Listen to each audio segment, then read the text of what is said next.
Assalamualaikum warahmatullahi wabarakatuh. Halo anak-anak, apa kabarnya hari ini? Semoga kalian semua selalu dalam keadaan sehat walafiat. Amin.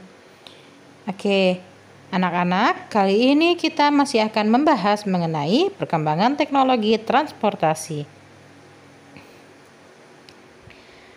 Ya, ada bermacam-macam alat transportasi. Contohnya beca.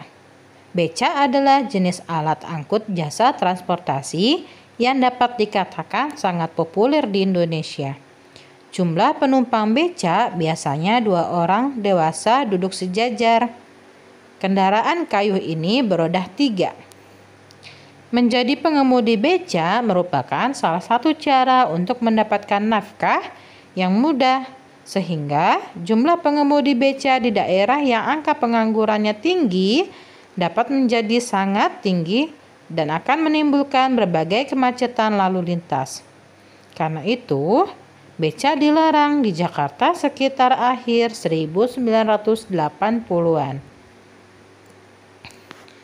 Selanjutnya ada delman. Delman, dokar, atau sado umumnya beroda 2 dan ditarik oleh seekor kuda. Penumpang duduk di sisi kiri dan kanan. Badan kereta dibuat dari papan dan balok kayu. Kerangka roda dari kayu dan lingkaran roda berlapis karet bekas ban mobil, kusir, dan penumpang dilindungi oleh atap tenda yang disangga 4 tiang besi di atas kereta. Selanjutnya ada kereta api.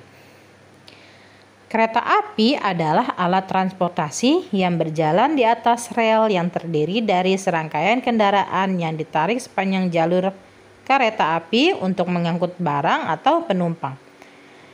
Kereta api memiliki kelebihan daya angkut banyak dan lebih cepat sampai.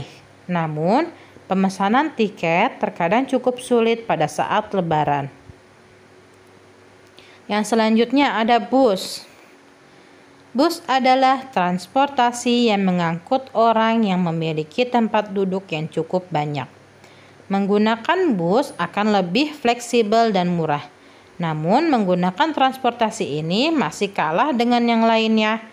Masalahnya, waktu tempuh yang harusnya 7 hingga 8 jam bisa lebih lama dari itu, apalagi di saat mudik lebaran di mana arus jalannya lebih padat di hari biasa. Selanjutnya ada kapal laut. Kapal laut adalah kendaraan pengangkut penumpang dan barang di perairan. Menggunakan kapal laut cenderung biaya yang lebih murah dan kapal laut mampu menampung jumlah penumpang yang banyak dibanding dengan alat transportasi udara dan darat. Namun, kapal laut tidak bisa diandalkan jika membawa barang yang mudah busuk dan jalur pelayarannya tidak fleksibel serta cenderung lama. Selanjutnya ada pesawat. Pesawat adalah salah satu dari alat transportasi udara dengan memanfaatkan ruang udara sebagai media lalu lintasnya. Kelebihan menggunakan pesawat adalah mampu mencapai tujuan dengan waktu yang sangat singkat dan mampu mencapai wilayah yang sangat sulit dijangkau oleh transportasi darat dan air. Namun, menggunakan pesawat cenderung biayanya mahal dan bergantung dengan kondisi cuaca. Nah, mengenal alat transportasi menurut penggunaannya. Alat transportasi pribadi adalah alat transportasi yang digunakan untuk diri sendiri, seperti mobil, motor, sepeda.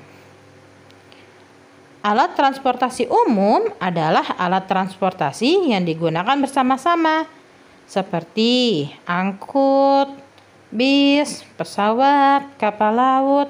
Ini merupakan contoh alat transportasi umum. Sedangkan alat transportasi khusus adalah alat transportasi yang digunakan untuk tujuan khusus sesuai kebutuhan, seperti mobil polisi, mobil pemadam kebakaran, ambulan, dan truk. Alat transportasi khusus selain truk juga ada kapal, kereta api, dan pesawat yang juga dapat digunakan untuk mengangkut barang.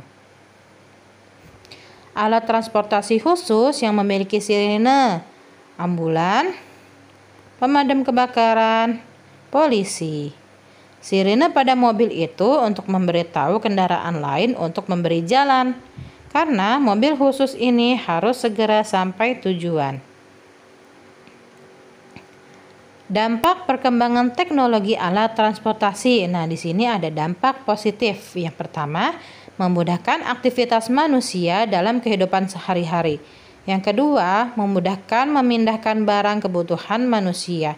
Yang ketiga, menunjang perkembangan ekonomi.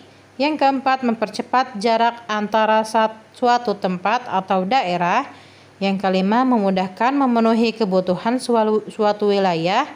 Yang keenam, mempermudah dalam mengatasi permasalahan seperti menuju lokasi bencana.